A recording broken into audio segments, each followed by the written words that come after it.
right before you fall asleep, what you put into your mind, right? God's going to be able to, you can have that replay. So you want to be able to have a little bit more of a guide in terms of where you are on this roaring river we call life. Okay, what's my purpose? Remind yourself of what that purpose is, and then the answers will come to you.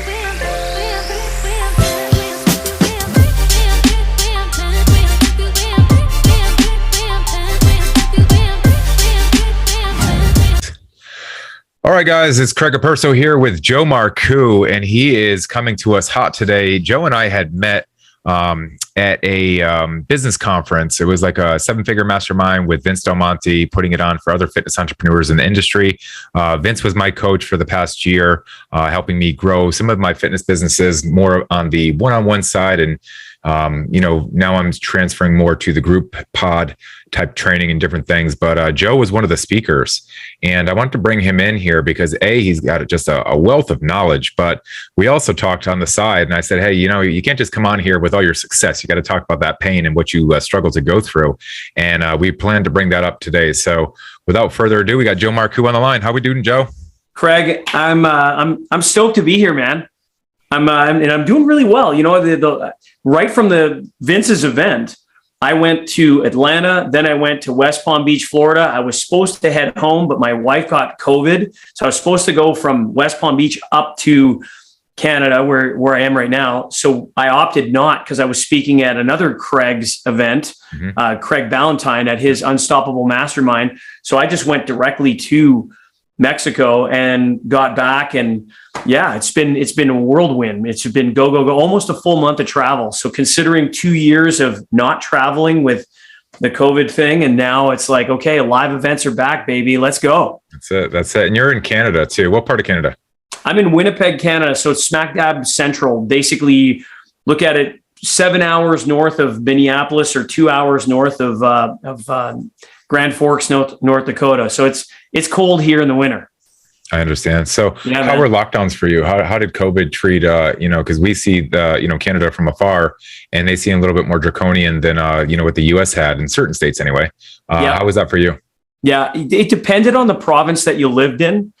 At the end of the day, it was draconian. The way that people were treated, in my opinion, I mean, you've probably seen a significant exodus that's been happening from people that have lived in Canada. I mean, Vince has left, Craig Ballantyne has left, and these are people that I work with. So I look at it from that perspective. It's an unfortunate thing. Thank God things are reopened now, and let's just get back to business. Right on. Yeah. Cool beans. So talk to me a little bit about this. I mean, you run the sales dojo. Your company. We'll make sure that we link all the good links in the description below, so you guys will do that, and we'll give him a place to share his links and different things at the end of this thing. So make sure you stay tuned, because if you're in the sales business, I mean, you need a good coach.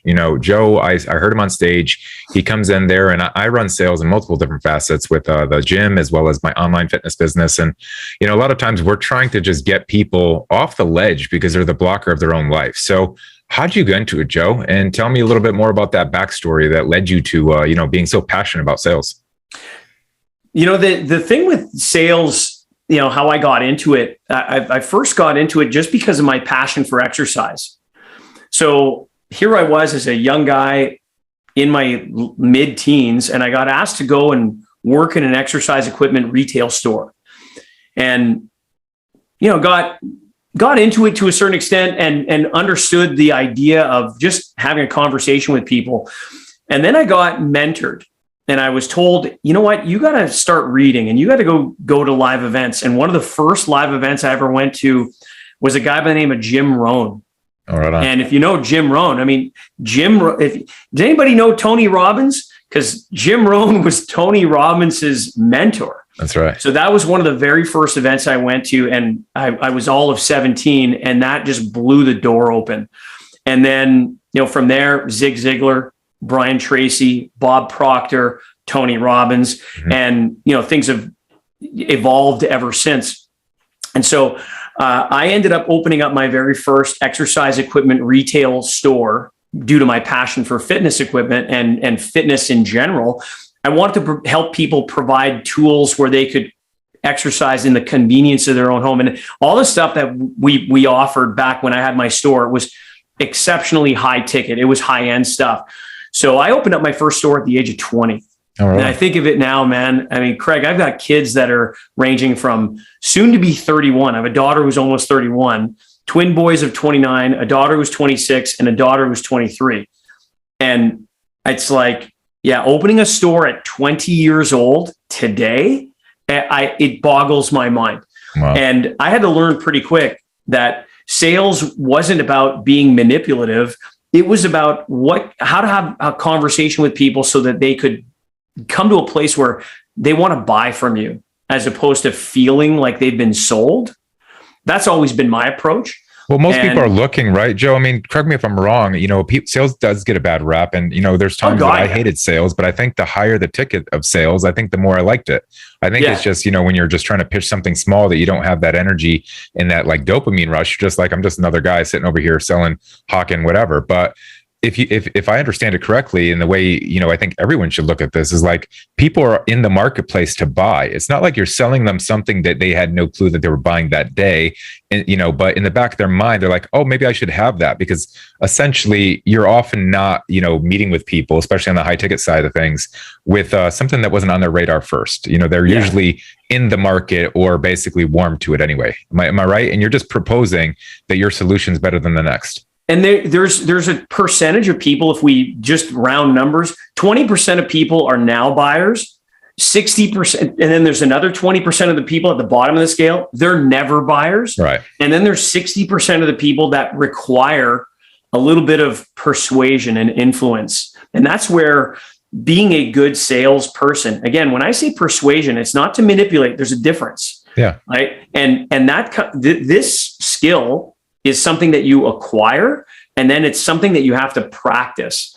And so I quickly learned, I acquired the skill, but man, it's changed like over 30 years. And then in this process, back when I was in my 20s, and then I did a merger with a company when I was 25 and was with them for 18 months. And we learned quickly, being this small company that merged into a very big company across Canada. We went from 7 locations to 38 locations. And, my ego got in the way where, I thought, my crap did stink and everything was going great and we were making big money and I was young. Mm-hmm. And then everything fell apart. Right. It's usually how it happens, doesn't it? The bigger ego get and the bigger that you think that you're impenetrable, I think the Lord humbles you. Yeah. Yeah. So at that point, I sold the shares of my business because I didn't like the direction of where the company was going. What ended up happening, mind you, was my personal life was in complete disarray. So I went from being so focused on wanting to make money, thinking that it was the be all end all, that's how I was going to provide for my family. And by the time this had happened, and a couple of jobs afterwards that I had chosen to take. And it was all work, travel. And what ended up happening, Craig, was I lost what was the most important thing to me, because I was married. By the time everything unfolded, I'd sold my business at that point at around almost 27. And 3 years later, my wife at the time had an affair with my best friend, godfather to my youngest daughter. So at this point, I've got 2 kids, a 4-year-old and a 2-year-old, and I'm oblivious because I'm constantly working. And I want to be, very transparent. I've had to do a lot of work around this. I thought that I was doing the job of provider, which I think is, as men, that's still part of the definition. Hey, you're supposed to, bring, meat to the table here, right? You're the breadwinner. And so I took that on, and I wanted to be quote unquote successful in the eyes. I was so worried about what everybody else thought, as opposed to, hey, how's my relationship with my wife? How's my relationship with my kids? No, it was just look the part, man. It's I'm like going to being share after this episode, or maybe even before, I'm not sure. When you're listening to this one, you might hear me drop a conversation my wife and I had. And Joe, unfortunately, I find myself in your 20-year-old shoes right now in a lot of ways in my life where I'm aware, maybe you were, I'm not sure how aware you were. I'm aware of everything in my life. I'm aware of where I'm terrible. I'm aware of where I'm great. But I also understand that I'm stuck in a rut where it's like I put myself extended so long, and I find myself in that work mode, and it's not hustle. I don't pump up the hustle, right? You know how like, you know, social media right now, it's like it's trending to be the hustler. Sure. I think it's terrible. I think it's a terrible idea, right? But I find myself stuck. So as you're listening to this, I'm like, I see self right now. I'm aware of it. Don't get me wrong. I'm aware of everything you're saying right now, but this is going to hit home for me, I think. And hopefully if you're listening, this should hit home for you guys too right now, because often our success comes at a sacrifice of something else. And we have to find out what balance looks like. But I don't believe balance exists. I believe harmony exists. And there's a big difference between those two. And I'd love to explore that topic with you. So I'm glad we're here, and let's stick with this. Keep going, man. So yeah. And it's a mix, right? I mean, balance, we all think of balance and you think of this scale and you want to have it perfectly set up. Right. There's no, you know, because if you tip the scale, then a lot of times we think that if the scale is tipping, the whole thing's going to fall over. So instead of the word balance, think of it as a mix. If you're an entrepreneur, right, or if you're a driven individual, and I'm assuming people that are listening to this, you're likely a driven person. There's nothing wrong with that. You know, some people call it a type A personality. And there's nothing wrong with that. Then it's just a question of being where Craig is. And that's being aware. When I was 30 years old, I wasn't aware until it was too late. So it's easy to say, yeah, my ex-wife had an affair with my ex-best friend. Because I mean, right. So at the time it was like my wife's having an affair with my best friend. And it was always pointing the finger at them. And do I condone the behavior? Absolutely not. Was I thinking about suicide? Yep. I literally thought of I envisioned the whole thing, Craig, how I was going to do it. Because I mean, I couldn't believe it. I was stabbed in the back by two people who I loved. And then, you know, I snapped out of it. And it's not that I was a big drinker back then. I made a conscious decision. Okay, that's it. Nothing's going to alter my mood because I have to feel these emotions to get through this. So I said, no booze. I wasn't a big, you know, drug user by any stretch of the imagination. Occasionally, you know, I'd smoke weed way back then. So I just said, no, anything that is going to alter my mood. And I started doing the work. I went to go see a pro, and I got involved in a group, a men's group where, you know, I could just listen or talk, and cried a shit ton, to be honest. And it was probably some of the best work I've ever done on myself. And what I came to realize, despite the behavior that I don't agree with, I had to look at myself and go, what was I doing, or what didn't I do so that my wife at the time had to go somewhere else to get what she needed? Right? Yeah. That's a tough thing to come to grips with, because it's easy to go, man, I was the model husband. I was a fitness guy. I was competing. I was in great shape. I was bringing a lot of money home. She had everything that she could ever want to buy. And that didn't matter. Right. Like that's just surface. She didn't have the one thing that she probably told you that she wanted was your time, your effort, your unconditional love, your feeling wanted. My wife gives me that one all the time. I want to feel wanted. You don't make me feel wanted. And it's like, you know, one day I got to listen to this message right now. But I like what you're saying right now, because I think it's such a strong message for like our listeners, which are mainly men. You know, there's a few women out there, and I appreciate you sticking with me because I don't really speak to you. I usually speak from the side of the males, but it's good. I think yet she's probably learning something about that. I think you understand where our heads are at, and I definitely want to, you know, side on the side of the men, because we have a lot of stress in our own environment that's probably put there from our father or from what society believes what men to be. And we want to live up to that. And I don't believe it's toxic masculinity, which is like something that is popular these days. And with the whole trans movement and all that, you know, I don't think there's anything to do with that. It's just the way we're wired. I literally just, had some counsel the other day with somebody I train. Actually, I only trained one guy in person, and he's a God-fearing man. And he talked about in Genesis, there's a part of the Bible where they actually say, you know, how like man and woman were developed differently in contrast to each other, where our emotions are completely different than their emotions. And I'll definitely quote this maybe in the show notes or something if I can go find it and get reference from him. But, you know, you said a couple things, Joe. You went to counsel, you had to see outside yourself, and you had to take a self-audit. It's something that we don't do very well. I know my flaws because I'm very actively auditing myself almost daily. You know, there's a craft that I take. Is in the morning, I try to write out what I want to do today. And in the evening, I write down what I did today and what if I had the day to do differently, what I do differently. You know, so if I had the day to do over again. And, you know, I think it's such a big thing to basically just take full responsibility of all things in your actions. And even when, you know, you come in the room, you see dishes in the sink or come into the kitchen and you're like, you know, well, maybe there's a reason the dishes are there, not blow up on somebody like stuff like I would do. I'm pretty quick and hot to jump to conclusions, but maybe think about the day that someone might have had that couldn't get there and think about all those things that maybe I could have done it. You know what I mean? Like there's just a lot. And, you know, it hits home a lot because, you know, I know that you went through some painful things, but hopefully that we can shed the light on others that are in that spot. They're going all the time. They're not there. They're putting other things. And it's usually not putting yourself first. You're putting your job or some career or some kind of opportunity ahead of you. Because if you're putting you first, you would be fulfilling all the things in your life that would provide value and fun for you.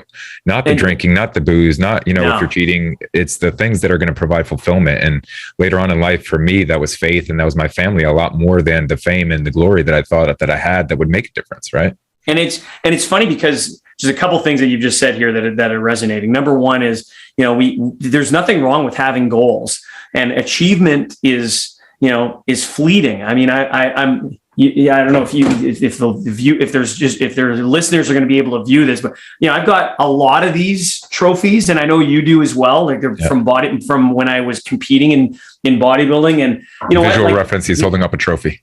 Yeah. So these trophies, like I can literally remember the months that went into contest preparation and everything else. And then at the end of the day, you get the trophy, and literally the next day, it's like, it's over. Mm-hmm. The next day, minutes, it's over. Yep. And you said something. So that, you know, am I going after pleasure or am I going after joy? Like, what are you after? Yeah. Because joy is constant. Like it's passion and it's purpose, right? Like the word purpose has meaning to me now more than ever. Yep. And it leads me to why am I doing what I'm doing? It's my purpose. And you said something earlier, though, I don't want to forget because it's so important. And you said, you know, the trigger is that anger piece. And you know, you can see the dishes that are sitting there and you get angry. And I remember those days where it's like, WTF, why is this like this right now? And the answer is who cares? Yeah. Because and for me, it was this thing about how my parents always had everything clean and in order. And when they got divorced when I was a kid, I wanted to have everything clean and in order because it was the only thing as a young person that I could control. And it carried into my older adult life. And I don't know about you, Craig, or for you, the listener, one of the things that I've come to learn very quickly is I hate being afraid. And when I feel fear, I'm quick to anger. When I feel fear, I'm quick to anger, meaning that some people, they feel emotions they don't like. So what do? They eat and they eat and they eat. And all they're doing is they're just stuffing the emotions down, right? Mm-hmm. Or other people will drink. They're mood altering. So my mood, if I feel fear, this pattern that I had developed before was quick to anger because as men, we don't like, no dude I know likes to feel afraid. I mean, you might like horror movies and that kind of thing. I'm talking real fear or this anticipation of the future. So what would I be afraid of if, you know, the house is a little dirty when people are coming over, right? I would be afraid of what people thought. Snap out of it, Joe. Like, and so really, who cares? Because nobody's going to bed at night. I can promise you this right now, Craig. Nobody's going to bed at night thinking about Joe Marcoux other than Joe Marcoux. Like, I'm not going to bed thinking about anybody else. I might be thinking about Shauna, my wife, when I'm rolling over onto her. And you know, like that, when I'm closing my eyes and I'm reflecting in terms of what my day was like, and I do an evening meditation, and it's you know, it comes from Job 33. It's you know, he as you're slumbering on your bed, he opens your ears and seals your instructions, right before you fall asleep. What you put into your mind, right, God's going to be able to, you know, you can have that replay. So you want to be able to have a little bit more of a guide in terms of where you are on this roaring river we call life. Okay, what's my purpose? Remind yourself of what that purpose is, and then the answers will come to you. And that's, anyways, I'm rambling, my man. No, I like it. I like it. That stuff is where I'm at right now at this point. It's always development and, you know, trying to find more knowledge, more wisdom, and fulfillment. At the end of the day, you know, I think a lot of people lack, like you mentioned, purpose, but I think it's at the end of the day, the fulfillment. So like I'd always think of it, rest well, you know, rest without anxiety and stress. It's like, know that I put in a day's work and know that that's what I was supposed to do. You know, although we have more work to do tomorrow, know that, you know, you are purposeful in your day's actions and you are fulfilled. Rest easy, right? You know, because that's going to help you get deep sleep and get that rest that you need to start the day tomorrow. And again, the anxiety and the stress comes in when, oh my God, there's so much to do. Like I have a webinar that I'm going to be producing soon. And I know that I'll missing some of the support that I paid for, you know, very soon, because I'm coming towards the end of it. So I'm pushing a little bit more than I probably would want to or comfortable. But at the end of the day, I'm going to just say, you know what, I'm blocking these time to work. I'm going to block this time with my family. Like my daughter, I've said more yes to my family than I have in a long time, despite the amount of workload that I have, just because I'm being intentional, like you said, like looking and being self-aware to say work's always going to be there. It's just going to be there. And we have to understand it's just like washing our body or cutting our grass. It's going to be a daily ritual that we're going to have to go through, and we're going to have to allocate specific time and budget for that. And then we have to fulfill other areas of interest to us that are going to provide harmony and happiness, right? And you make a valid point.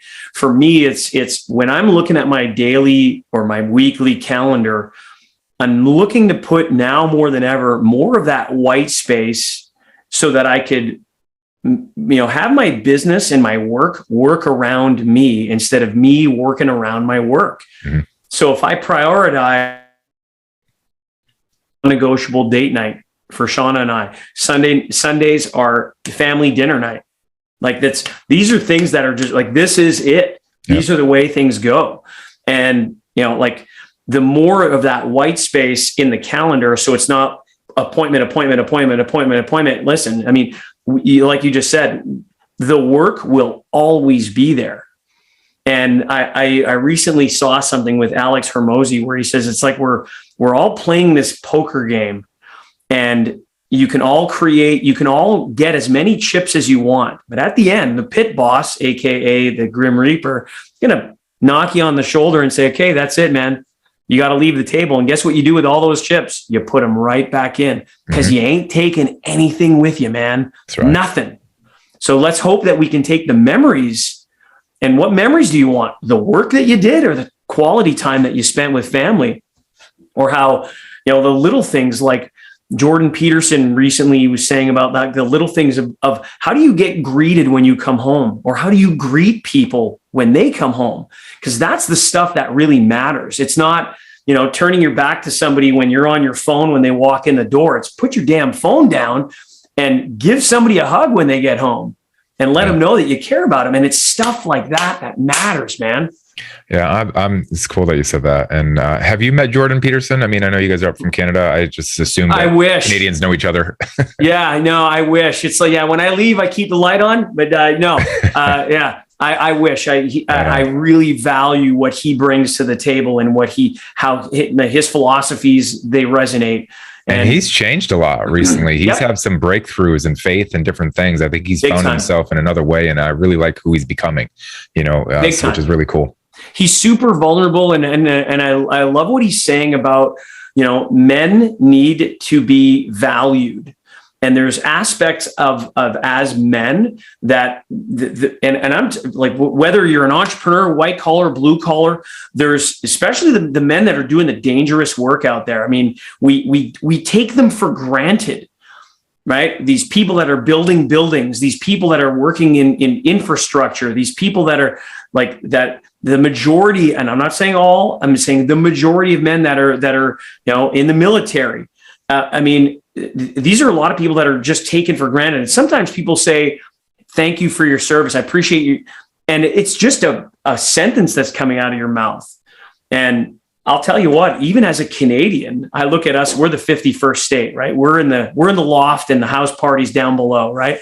And every time I meet somebody who's been in the military, in the American military, or for sure for the Canadian military, but in the American military, I stop and I let them know I can't imagine the fear. I really can't.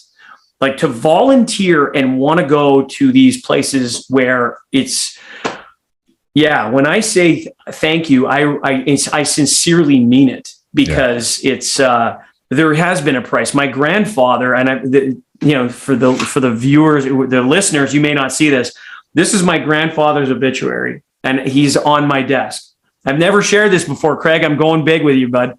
I appreciate that. My grandfather was a fighter pilot teacher in World War II.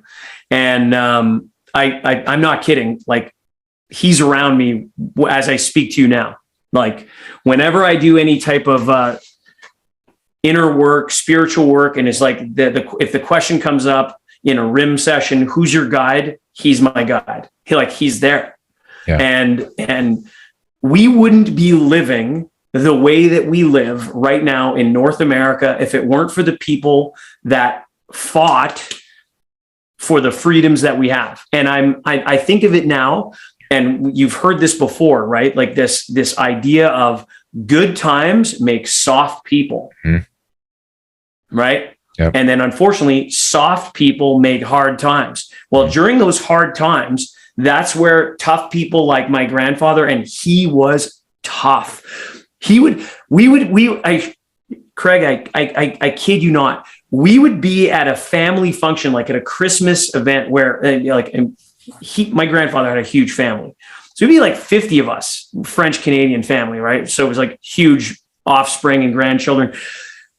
Papa would get up. He would just get up from his chair, not even from the dinner table, just anywhere. And everybody would go quiet in case he wanted to say something. He just commanded that level of respect. It was awesome. That's great. Yeah. And you're saying some things that hit on the political, stuff that's going on right now, which just kills me, because I'm a proud American. I know you're most likely a proud Canadian. Like, you believe in like what your country went through to get to where it is today, and you resonate with the freedoms that you have. And to see so many people easily just trying to give up these freedoms and give up their liberties and give up the sacrifices before you just enrages me. So we're not going to go down that road today, but I could certainly have you back if you want to go on that road. Anytime, man. I have a Look side. What's happening in the Ukraine. These are people that look just like you and me, like anyone else, and we take it for granted. I mean, the reason that we have this type of military strength, especially in your country, is so that stuff like that doesn't happen. Mm-hmm. And we take it for granted. We just absolutely take it for granted. Yeah. I literally have a side bar on this podcast. It's literally, the episode's called Jacked Politics. And so we'll come up with different things. So we're not going to turn that one into this one, guys. Don't worry. Some people love it. Some people hate it, I'm sure. But, you said a couple of things that I want to bring to light, something that I kind of had the epiphany, and I don't know that I posted it, but I recorded the video anyway. I was upstairs and my wife said something to me. She goes, when you come downstairs, we believe you have time for us. When you're seen in the public space, right, of the house, we believe that you're done working and that you're actually available for conversation, because oftentimes I'm just passing through and I'm just like, no, I'm working. No, I'm not working, but I don't look like I'm working. I especially don't look like I'm working to my 6-year-old who's always looking for my time, etc. So it's like, I would say to you guys that are working at home, or, in that space where you're basically just not available for your family, know what their perception is of your time that you're showing them, right? Like if you're just sitting there or sitting down, or, they believe that that's their time too. They believe that you're willing and able to share that with them, but yet you might be busy in your phone. Well, go hide out in your room. I think it's better to be out of sight, out of mind. So you're not demonstrating what not to do to your kids or your wife. So I would, I've literally almost got an office. I have an office here at my house, but I almost rented an office somewhere just to make myself go to work. So I couldn't be seen in that area. So I couldn't let down my family, because I felt like after not knowing about this or not being aware of how they perceived me, it was just creating such conflict, and seeing my daughter and always having to say, no, I'm busy. No, I'm busy. No, I'm busy, just to go get a Coke or not a Coke. I don't drink Coke, but just to go get a drink or something out of the refrigerator. So it's like, just be aware, you guys understand. And, when you're home, when you're working in that environment, you're seen as available, although you might have a sign on your chest that says I'm not available. Just be aware of that, guys. And just, if anything, if there's something that I've learned over the years, especially working from home for as many years as I have, I would encourage, do time blocks, because you're not going to be able to work at a high intensity. It's like working out. You can't train at a high intensity for 8 hours. Sorry, can't do it. So go in, work hard for 90 minutes, and then take 30 minutes where you just walk away from the work and play. Like go play, whether it's play a guitar or go for a walk, and maybe take a little person with you for that walk. It's amazing when you're not thinking about work that good ideas will show up, as opposed to, this, again, the grind culture that we see on social media. Oh yeah, man, you're a martyr. Oh yeah, you're doing everything. You're always 24/7. No, I mean, quality of life. I would much rather, and I love the way that Gary Vee says it. There's 7.5 billion people on this planet, and what we all need to figure out is wake up in the morning happy. Like that's it. It's not who's got the most stuff wins. And I got caught up in that. That's what led me to, being in a position where I lost it all. That's the worst part, losing it all and almost taking my own life for it. Like it's not about that. And don't get me wrong, I still get caught up in comparison syndrome. Craig, I've seen your photos of when you were competing online, and I'm like, oh, dude, you're all right. And it's like, snap out of it, Joe. Like, snap out of it. Can I be happy with what I have right now? And then the real question is, in all aspects of my life, not just financially, not just work-wise, am I better than I used to be? Am I better than I used to be? Am I a better father? Am I a better friend? Am I a better husband? Am I a better son? Right? Because I mean, my biological parents are still alive.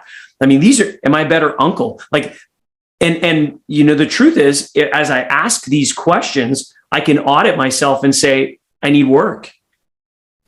And that's where it gets really interesting, to be able to say, whether I audit myself or I sit down with someone else and, get the outside eyes of a good coach and even the creation of a book of what your life you want it to look like.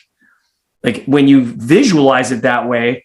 And my wife and I did this program called Life Book, and it was like, boom, like it had one chapter out of 12 had to do with finances. The rest of it was quality of life, spiritual life, relationship life. Life Book. Yeah. It was fantastic. Okay, check that out. Yeah, I'm in the middle of writing a book right now too, and just trying to really get my brain on paper. A lot of that stuff. That's kind of why I'm doing the webinar as well. But yeah, man, this is a good conversation. Just because I know where you're successful now, and it's so easy. Like I said to you, it's like I hate bringing people on here and we're just like stroking them a little bit and saying, you're so great, you're so awesome. I like to see where where did you have pain? Because that's going to relate so much more to the people that are listening.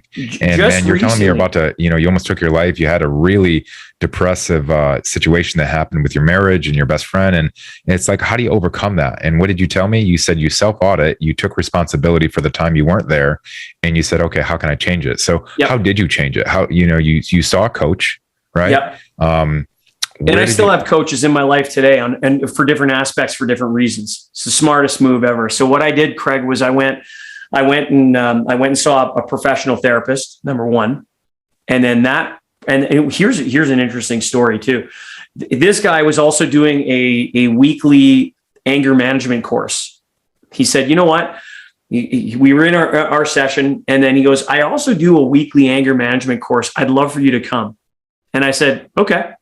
So I end up going to this thing, Craig, and I'm the only person there who's volunteered. Everybody else that's in this anger management course was there because the courts, right? A judge told them, you got to go there. And I'm volunteering, right? Just mind blown. And so everybody's sharing their story. And one guy's like, yeah, I had road rage. And one guy's, and then in the language that they used was like just bizarre to me. Like instead of saying, yeah, my wife, it was the guy says, yeah, my old lady pissed me off and I hit her. And I'm like, wow. So I tell my story of, yeah, my wife had an affair with my best friend, who's the godfather to my youngest child. And everybody's looking at me and they're like, you're not in jail. You didn't hit him. You didn't kill him. You didn't kill them both. And I'm like, no, and they're like, so why are you here? I volunteered. And they're like, their jaws were dropping. They couldn't believe it. And I think that's what saved me, is the fact that I had the presence of mind. And don't get me wrong. Was I angry? Hell yes. Did I want to break things and punch people? Absolutely. And I can only tell you that the moment that I made that decision of I'm not drinking, and then I need to go talk to somebody right away, it led me to all of these resources that got me, I believe, out of hell a lot faster than had I stuck in there and tried to do it alone. There's no way. There's no way. You have the characteristic of resiliency. And I think it's one of the strongest things it's the most underrated characteristic that's mentioned when we go through, when people are like, you got to have the mindset, you got to have the mentality, you got to have the belief, the vision, etc. Nobody pushes resiliency. Resiliency is the art of getting up and continuing to do in the face of adversity and finding the way. You found the way. And I can most likely guarantee that of all the people in that room, you're probably by standards the most successful. In standards, I put the quotes in the air at this point because it's not about money. Defined differently, right? Yeah. But I mean, you took it upon yourself to audit your situation, improve it, and go forward. That's something that literally, like I mentioned a couple of times, I'm dropping a webinar, and it's going to be the first shift that I talk about with people is literally like understanding your mentality, your belief, your vision, the things that really just make up you and your DNA. It has to be rewired. It has to. And if people see my social media, I'm posting like every third post right now, mindset. It is so encompassing in my life right now, just because I know what I need, and I just share what I need to the world. And it's because so I can act out of my own experiences and conversations that I have with my own clients. And it's the most powerful, underrated thing you can do is work on you and your mental capacity. It was like Denzel Washington says, you fall down 7, you get up 8. That's right. And I akin to this, honest to God, to the benefits of what I learned in the gym, because I would always train to failure, right? And because training to failure to me was an effective set, and so it's not a loss; it's just what it is, and surrounding myself with other people, and that's the other thing. Like we're not alone, guys. Like, folks, if you're listening here, like, we are not alone. You are not alone. If the fit is hitting the shan, as it were, you got to reach out to someone. And when it's real, whether it's a friend or a pro, they're going to listen. And it's the best investment that you can make. And what I also went into at the same time, I because there were people that were drinking around me and it was affecting me. So I don't know if you're familiar with Al-Anon. So there's AA for people who are alcoholics, and then there's Al-Anon for people, and I'll raise my hand, who are the codependent people, so in a relationship where I wasn't happy unless she was happy. So I would give out and I would give out and I would give out and I would give out until I just gave out. Yeah. And so I got around all these dudes. It was a men's group that I got invited to, and it was awesome. And I ended up getting a sponsor, and he was awesome. And I would do what they call a step 4 and a step 5, which is essentially you got to bare your soul of all of your character defects with someone. And when you do that, it gives you the opportunity to grow. Yeah. And if you're not going to be vulnerable in your life, there's literally no way that you're going to be able to grow your life. That's it. I agree with that statement 100%. And I would say even take it one step forward. If you can clean the narrative in your life, maybe the dirty laundry or the skeletons in your closet, and come clean to the people that you may have hurt, you may have done bad things to. That's it. Do you know how empowering you become after that? After you're just like, you know what? I'm clean. Yeah. Whether you're spiritual, whether you believe in God or whoever it is, you know, you might be able to share that with them, but you're still holding on to some dirty laundry. You know, I would say take the ultimate sacrifice and go tell the people who you've wronged that you've wronged them and that you're sorry and that you can ask for forgiveness. And they may forgive you. They may not. They may not. If you can be honest with yourself first and then others, you have such potential to just be raw, be honest, and just let it go and let it see where it goes, because you're going to find that, you know, people are going to respect your honesty. They may not forgive you, and it's not their right to. They're not God. They're not Jesus. But you have to give yourself the benefit of saying, I have nothing left to hide. I have only something to gain. And, you know, they're holding on to baggage. Do you remember Annie's conversation from Vince's event? Oh yeah. You know, when she talked about how much baggage we're holding, she gave up some data points. You know, I'll be probably working with her team really soon too, you know, to take some counsel from them. You'll love it. Shauna just had a call with her yesterday. Oh, right on. Yeah, awesome. Dude. It's huge. Yeah. I had a first initial consult and I just said, let me get this webinar. Let me get this thing out so I can concentrate a little bit. But like, guys, we're holding on to so much baggage that we either grow up with, whether we learned it through our parents or whether we had trauma in our lives or whether we're the ones who inflicted trauma. But if you can't release that, you are going to have such a hard time growing. And you know, it sounds like you went to the steps to get that help, to get the counsel that you needed, to be in camaraderie, in fellowship with others. And, you know, that's part of like what I do in my coaching group is, you know, provide a Wednesday call to just like let people let it out. You know, I provide the openness, the rawness, and be like, look, this is a box. We're not going to let this thing out. Whatever happens here is going to stay here. I may say something that you don't like, but you know what? It's coming from a place of heart, and it's coming from a place of expansion and knowing that I can help you improve your life. And that's what it's about. It's literally just about continuing to look within to find the way. You know, someone said in one of my marriage enrichment classes that I was in, if you're looking past the mirror, you're looking too far.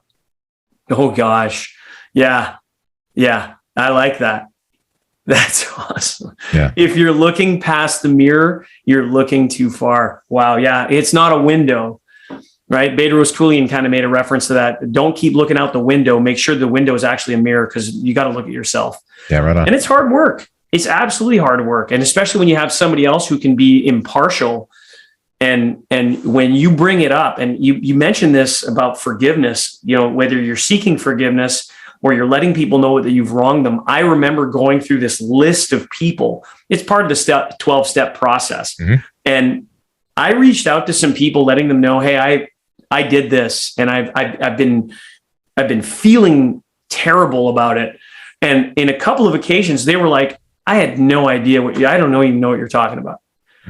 So I'm carrying the baggage. Yep. And Craig, I'm talking years of carrying this baggage. Yeah. And these people are like, what are you talking about? I don't even remember what you're talking about. Yeah. You're mad at people. You're in this like fight with somebody and they don't even know they're in a fight with you. Right. Right. And what does that do to the dynamics of relationships? You know, it's crazy. So now, what I've come to learn, and again, I'm by no means am I perfect. Whenever I'm in a position where I may feel like a little off at something, I want to do my very best to be able to, you know, like deal with it immediately, because I don't want to have to carry this stuff. I just don't want to I don't want to deal with it later. Let's just deal with it now. It's like taking the Band-Aid off. Let's go. Fast action. Yeah. Love it. Cool. Well, Joe, talk to us about how we can, I want to make sure before we let you go, where can everyone find you? Give us all the links on what the best place they can go. Joe is an amazing, and I was loving to see if we can even, do some role playing a little bit. If you're in the sales game, I don't care what you're selling. Joe is a stud, and I believe that you possibly have a call with somebody first, or how does that go? Talk to me about your services so we don't let you off the hook with that. Yeah, the thing is that a lot of people have this misnomer, or this misunderstanding of what sales truly is, and I'm looking to change that. And so, a lot of people hate sales because they don't want to be salesy. They don't want to be that used car sales guy and whatnot. And that's not the approach that I like to use. I want to be genuine. I want people to be genuine. I want people to be authentically themselves. Mm-hmm. So what we've created is, like you've got your Wednesday calls. Well, I've got these live on Zoom. Thank God for the pandemic, because it's created a space where now it's very common and accepted. People will meet weekly on Zoom. We call it the S.O.S, the Sales Objection System Dojo. So you meet in the dojo. We have a black belt in the room. And what we do is we role play handling objections in a real life live environment. And so, number one, we're making a difference. Number two, we're having fun. Number three, we're helping people grow. And number four, yes, people are getting paid. So in those four tenets are important. So people can go to sosdojo.com and check it out. You can come in for a free session, you guys. Just come check it out. You can follow me on Instagram at Coach Joe Marcoux, or on TikTok at Coach Joe Marcoux. And we're giving away a lot of stuff, great content, and with the intention of just take the information so that you can authenticate it in conversation. And the blueprint, I'll tell you, the blueprint right now is you acknowledge people first, not the objection. You acknowledge the people you're speaking with first, then you ask questions. Don't try to be interesting, be interested. Doesn't that make more sense? Absolutely. Yeah, that's it. It's so stupidly simple. People have a hard time with it. And so we work on tone, we work on body language, not just the words that you use. And we have a lot of fun with it. We have a lot of laughs, and it's a great community. And we're helping people be better communicators, not just in sales, but in their personal lives. It bleeds over into all aspects of life. It's a true blessing. And I'm lucky to be able to have come up with this concept. And yeah, I'm very lucky. Who's the number one avatar that's in your group? You would say, what kind of salesperson do you help, or you have the most of? Are they, that's real estate agents? Are they marketers? Who are you working with the most? I deal with a lot of coaches, people that work from home, that have home-based businesses. Although I also have a lot of people that are in retail. So things are shifting now because it's in some aspects of retail, whether it's sporting goods, fitness, bike retail. But I deal with a lot of coaches. I deal with a lot of whether it's nutrition coaching, fitness coaching, health coaching. I've got poker mindset coaches in the dojo. I didn't even know poker mindset was a thing. And there's a lot of businesses that I don't know anything about how to do their business. Like we've had people from funeral services, for example. And listen, I know nothing about the funeral services industry. What I can help people do, however, and I had somebody challenge me. She said, "Well, how long have you been in the funeral services industry for?" And I smiled and I said, "You know what? I really appreciate the question." And I do acknowledge it. Yeah. Right. And I acknowledged her and I said, "Do you believe that my ability to help you master sales objections has anything to do with my experience in the funeral services industry?" And she thought about it for a quick second. This was in front of a group, and she goes, "I guess not." I'm like, "I can guarantee you not." I said, "Really, you're going to be the expert in what you do. Mm-hmm. This will apply to what it is that you do so that you can help people convert. You get your guest to become a customer, and they're going to want to buy from you as opposed to them feeling like you sold them something." It's a big feeling difference there. Yeah. It's like you're cleaning. If you're going to do the work with Annie, by the way, you're going to find this out, Craig. It's the question that is, what is my desired emotional state? What's the desired emotional state in the future? Right. So instead of having this big lofty goal of I want to make 10 million bucks, blah, blah, blah, it's what do you want to feel like? Well, I want to feel thrilled and happy. And I want what do I want my customers to feel like? I want them to feel thrilled joyful, happy, fulfilled, right? Mm-hmm. And if that's in alignment, which I know it is for me and the community that we have in the dojo, there's nothing but success in that. It's great. You're going to dig Annie, man. Cool. I love it. It sounds like, cause I speak to my group and I always say, you got to start with the end. There's a couple different books. I sent a book out. One of my, clients is in, he's in the C-suite of one of the companies up in Buffalo, or not Buffalo, but upstate New York.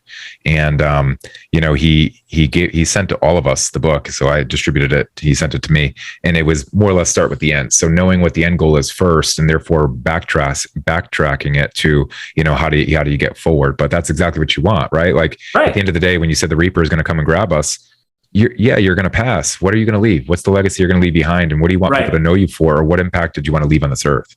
And so it's really just knowing that, like you said, purpose, and where during you finding fulfillment or finding purpose, can you find your own fulfillment and happiness? And, that's kind of where, I see pushing this agenda and mindset. But let me have you leave us with one word, or not one word, I would say one sentiment. Talk to your 20-year-old self. What do you tell them as far as the best piece of advice that you can leave them with where you're at today, if they're going to go chase purpose? If I was going to say that to my 20-year-old self, I would have done this, and I'm doing it now, and it would have been so smarter for me to do it then. And it'd be, Joe, surround yourself by the people and conditions that you want to produce. Surround yourself by the people and conditions you want to produce. That is literally right out of Wayne Dyer's mouth. And it's the biggest piece, because you're not an island. You're not alone. When you surround yourself, when you visualize, when you see yourself as surrounded by the people and conditions you want to produce, things happen. The universe, God will conspire with you so that things happen. It's bizarre. And it's been happening in my life especially over the last 2 years. Suddenly, it's Craig Ballantyne connects me to Vince Del Monte, who connects me to you, who gets me here. You know what I mean? Like, this happened for a reason. And it happened because I saw myself as surrounded by good people and the conditions that I wanted. And so you got to take action, of course. It's like you start connecting, get around coaches, get around better. I want to be around people that are smarter than me. Like, so you get into these rooms, or, get around the picnic table. I don't care. Just get around people so that, if somebody's got a physique that you admire, get around that person and start asking questions. If somebody's got a family life that you admire, ask them, what's going on? What are you doing? Well, how do you make this work, man? Mm-hmm. And they'll tell you should read this book, read the 5 love languages. It's like, boom, it'll, head exploding. It's like, and then heart exploding. Surround yourself by the people and conditions you want to produce. Best advice I could have given myself. I'm glad I got it now, because I'm living well past 100, bro. I'm telling you, I'm living a long life of purpose.